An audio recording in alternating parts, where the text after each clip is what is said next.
Hello, folks, and welcome again to our Spireside Chat. Today we are joined by Jim Broemmer. And Jim, I have asked this for everybody. What is your title here at MidCentury? Chief Executive Officer. Okay, excellent. So I am joined by CEO Jim Broemmer. And to kick things off, why did MidCentury kind of get into the fiber business? You know, we used to have copper infrastructure. What kind of drove you to go towards fiber? And talk a little bit about how there's kind of two sides of the house, if you would. Oh yeah, sure, Jake. So when you look at the organization, you know, our parent company is a co-op. Mm-hmm. We're formed in August of 1950. You know, we were founded because nobody wanted to serve our rural areas. Yeah. And so it was several smaller companies becoming one bigger company over time. Spoon River Electric was involved with us as well when we started back in the day. But we've grown as a co-op, serving 14 different communities. Okay. So when I say 14 communities, towns, rural areas around it, what we call exchanges in our industry. So think of your telephone number. It starts with, 309, 458, or whatever the numbers may be. That's an exchange. That designates a change. So we started there, and our early infrastructure was copper. Mm-hmm. So there was nobody out here providing services. Copper facilities put in, connecting over these communities over time. What's really exciting about fiber, as you mentioned, is the fact it's the next evolution of technology, right? So while copper lines back in the day and phone services were critical for communications for all of our communities, locally, nationally, it's now transitioned to fiber just because of what the fiber infrastructure can do. Mm-hmm. It can provide more bandwidth, so it's not about phone service anymore because we have these cell phones we carry around. Now it's about internet, broadband connectivity. That is the new big service that people must have. It's not a nice-to-have service anymore. It's a requirement in order to take advantage of everything inside your home, and it gives you so much flexibility. So we started diving into the fiber side of the house a few years ago when we started replacing our copper and our co-op with fiber. So we're involved in a 10-year project in the co-op. When it's all said and done, we're going to be spending $35 to $40 million in our co-op area, 14 telephone exchanges, replacing that copper with fiber about 70% through that process. So we still have some more exchanges, I call them, that we still need to get completed, but we're about 70% through that. So we will have fiber everywhere inside of our co-op, but because of the need for fiber and for people in our communities to be relevant, we had a lot of requests coming from areas outside of our cooperative, what we call edge-out areas. Yep. And you know those well because you're out there selling the services all the time. Yeah. And those requests have been coming in for some time. And so we started diving in or entering into seeing what that looked like. And what's been interesting is in order for us to truly look at that opportunity and to bring services those communities are asking for it, is all of that investment's got to stand on its own. Every dollar we spend needs to be, recouped or brought back out of the subscribers that we serve. Right.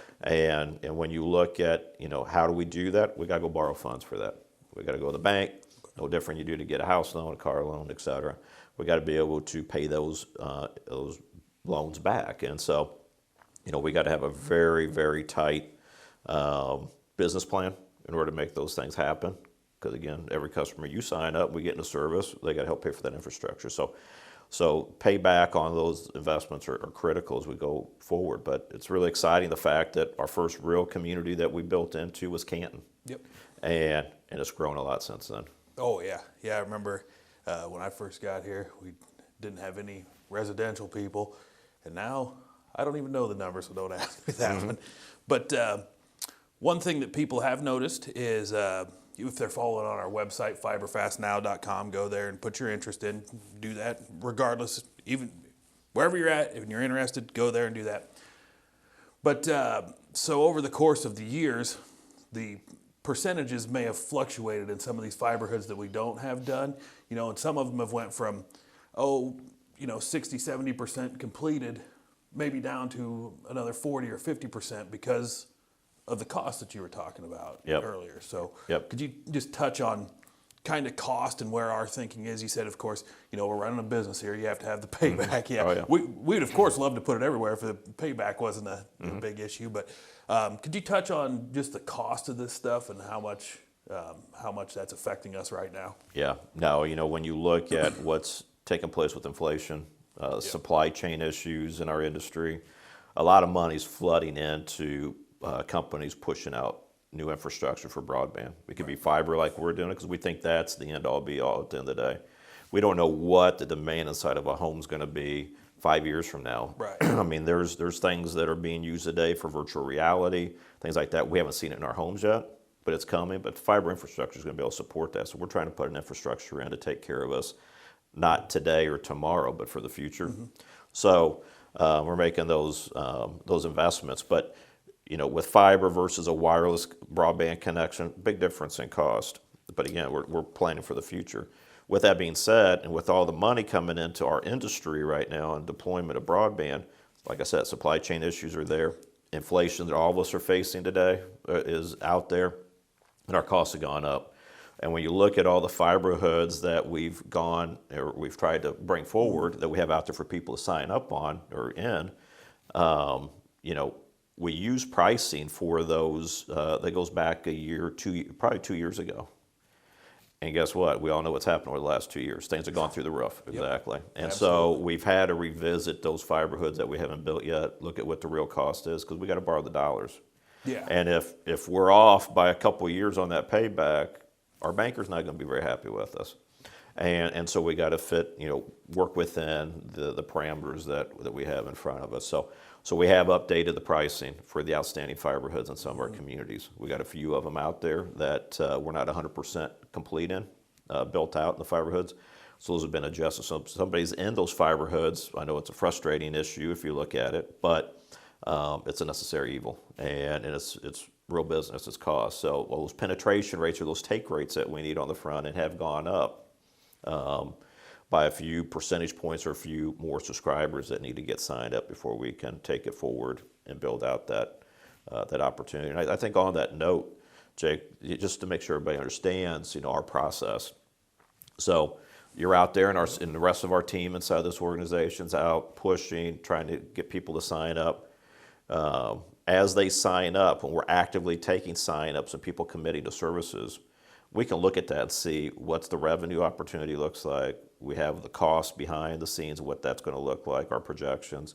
We can see what that payback's going to look like as well. And when those paybacks hit a certain level that can be supported by our board, by our banking institution, I take those forward to our board for official approval. And then once those get approved, they go into the pipeline for construction. This year's going to be a different year for us. We want to see this thing keep pushing. We have a lot of people signing up on our existing fiber hoods, so we're excited about that. But as far as the new fiber hood with that new pricing, or I should say the new cost, we need more people to sign up. I mean, that's the facts. And whether it's our daily lives or in a business, you still got to be able to pay back things you borrow for. And so it, unfortunately, is the scenario we're in, and we got to work within that. Right.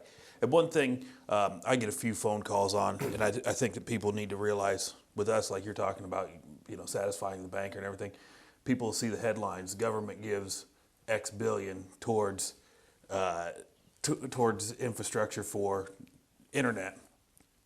These edge out communities that we're doing that on our own. Mm-hmm. We're not taking government money handouts. Not that there's anything wrong with that. I'm not getting into that, but we're doing this on our own, and that's why we need to be and continue to be so strict on getting our paybacks. Correct? Oh yeah, no doubt. So I'm glad you brought up the grants that are out there. Yeah. So two things. When you look at everything we've spent money to build up to today, every dollar has come out of our pocket. Mm-hmm. So there is no free money. Right. So every dollar that comes out, we invest in a community. We're doing it because we're local. Mm-hmm. We're going to be here. We've been here for 71 plus years. We're going to be here. We want to make our communities around us relevant, whether it's our co-op or our edge out communities. But we're putting our dollars into this investment. And so we plan to be here for the next 70 years. And so we got to make sure we can stay viable. So every dollar we put in has got to have a return on that dollar. And everything we've done up to this point, and we've expanded a lot over the past few years, we're there. So things are going well on that front. But it's really important everybody understands that we've got to have real data in order to make those business decisions, right? And you mentioned something about grants, and so you're exactly right. There's a lot of grant conversation out there, and the big one right now is what's coming out of the infrastructure bill that was approved back last November on the federal level. There are $68 billion going out across the U.S. out of this program that's going to be spread across states. There's certain portions of that that's going to states. There's other portions staying on the federal level for different programs they're doing related to broadband. But we're going to have what they're saying is close to $1 billion coming into the state from this federal disbursement.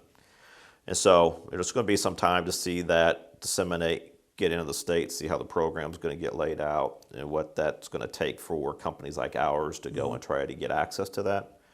So a lot of information that still has to be decided for a lot of information we got to receive to understand what a business plan looks like with it. Right. But I will tell you, Jake, you know this, we talk about this internally, there is no such thing as free money. No, there's not. And so while it's exciting, it's good to hear that. When you're out there building infrastructure, because this funding's for rural areas, not towns, right? So for rural areas, when it costs you, on average, probably, it's get with inflation, cost of labor, cost of material, supply chain issues that help drive up some of that cost as well. You're talking around $50,000 a mile to build infrastructure on the rural side. And if you only have 2 subscribers on that, do the math in your head. Anybody out there can do that math. And so those grants are critical for that investment on the rural side. But again, even with the grants, you got to analyze and understand what your inputs in as far as costs, and what the revenue looks like between the grant supporting it and the number of subscribers and what their revenue is going to look like. And then the outputs, what's your return at the end of the day, and can you pay back the money you got to borrow for the gap? So a lot of stuff goes into this, and it's not simple. And if you go and we do projections today and submit an application on any of these grants on dollars we know today, and we might put a little buffer on what it looks like down the road, if there's a delay up to 2 years before that money's awarded, just you have no idea what's going to happen with costs. So just because you get a grant doesn't mean you're going to proceed with the grant either, because things change over that period. Depends on how long that delay is. So I think that's an important thing for people to understand. Is as much as we like to grab it and run with it today, build and do things the way we do it today, that's not the way it works. Right. Yeah, I think that's what a major misconception is. It's not like they go, all right, Jim, you're a nice guy. Here's $10 million. Build as much as you can. That's not how it works. Yep. So, like you said, I wish it worked that way. Yeah, if it worked that too. way, we'd have a lot more infrastructure on the rural side. That's right. You know. But I will make this comment, if I can, real quick, Jake. I think this is important. When you look at what we're doing on our edge outside, and we're building from community to community, so whether we're talking about going to Canton, going up to Farmington, going on up to Princeville, Brimfield, on through all the areas that we got built out. So I know there's several I didn't include in that. But as we're going from town to town and we're building our routes, the exciting thing is we are doing everything trying to encourage people along that route to jump on our network. And I know that's something you've been focused on quite a bit as well. And making sure that those that are on the rural side can take advantage of this infrastructure as it goes by them. Right. And on that note, I also make this comment because I know you get hit up with this all the time. We talk about it a lot, when other requests come in off of those rural routes connecting our towns, is somebody a half a mile or mile down the road off that route says, hey, Jake, can MidCentury Fiber bring that infrastructure down to me? And if, as I just mentioned a few minutes ago, if that cost is $50,000 to go 1 mile down the road, and they're half a mile down the road, split in half to $25,000, that's out of our pocket. There is no funding for that. And this is the hard, difficult part of this, is that $25,000, you'll never pay for that in your lifetime with service with us. And if we're doing that on a note, a loan with the bank, they're not going to give us a lifetime to pay that back either. So this broadband funding coming out, these grants are important, and then you got to figure out how that business model. So, that's the tough part. We hate telling anybody no, because we like saying yes to every request that's out there. And if we could serve it, we'd do it in the blink of an eye. because we believe in our area, believe in our communities, been here for 70 plus years. We're going to be here for another 70, so we want our community to stay viable. Right. That's why we're making these investments. Now, you keep saying we're going to be here for 70 years. I'm going to retire before. I am too. I agree. I agree with you 100%. I won't be here 70 years, but this company will be. Yes. If I have anything to do with it. And that's kind of leads me into, what my final question was going to be. I know you've got some things to do today. It's a board meeting. It's a board meeting tonight. Yeah, it's a board meeting day. So you keep saying 70 years from now because we've had 70 years. Short term, long term, that's the main focus for you right now, is just to keep this company viable, for as long as we kind of got it right. So Yep. that's the main goal that everybody. Well, Basically, what we've talked about the whole day is we have to stay viable. We have to continue bringing the best service that we can to the people that we serve, while keeping a focus on cost and long-term viability. Right? well, here's the deal. Historically, when you look at our past, there's a reason why we're here. Right. Because the people we serve didn't have anybody to serve them. They had to figure it out, right? And so when you look at the future, the cost of serving our rural areas across this country is not getting cheaper. It's not going to get easier. No. And so who's going to step up to do that? That's our foundation. As a co-op, going back to our parent company, we were founded because of service. We're here to serve people, provide people good services for good prices, and try to make that happen. And we're going to continue to do that. We're invested in these communities. We're not a traditional shareholder type organization. We're here for the long term, and we're going to be here for the long term for the communities we serve as well outside of our co-op. So I think when you look at our foundational purpose, it's about service.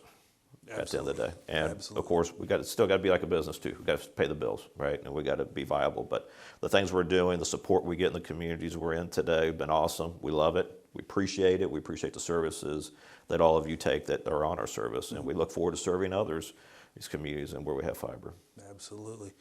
Did I miss anything? Did you want anything else that we needed to Jake, discuss? I could talk all day. If you've been to meetings with me, you know that. I have. Yes, I have. And, So when you look at what we do, it's exciting. Yes. And it's an exciting time to be in our business. Fiber is huge. And, we had a big meeting with our co-op members a couple of years ago. And one of the things that we showcased was a video of the Jetsons. yeah. Right? And so for all of us that are old enough and have seen the Jetsons, the cartoons, and even a couple movies, I think, you look at what they were showing on TV then, you go back and look at that, and how many of those things are reality or are being tested today. And it's quite amazing when you look at how technology's come around. Right. There's things we can't even imagine today, and the investments we're making today in this fiber infrastructure is going to be able to support services that our kids will be, or in my case, grandkids will be dealing with and having access to, which is really cool and exciting when you look at what we bring to our rural areas, Right. where others aren't excited about making these investments. So we're proud of what we do. We're excited about the customers that have service with us. I'm glad that they support us in that fashion. We look forward to continuing to serve. All right. Well, thank you very much for joining us. I appreciate you taking time out of your schedule. It's been Jim Broemmer, the CEO of MidCentury Communications, MidCentury Fiber. Thank you, folks, and tune in next time. Thanks, Jake. Thank you.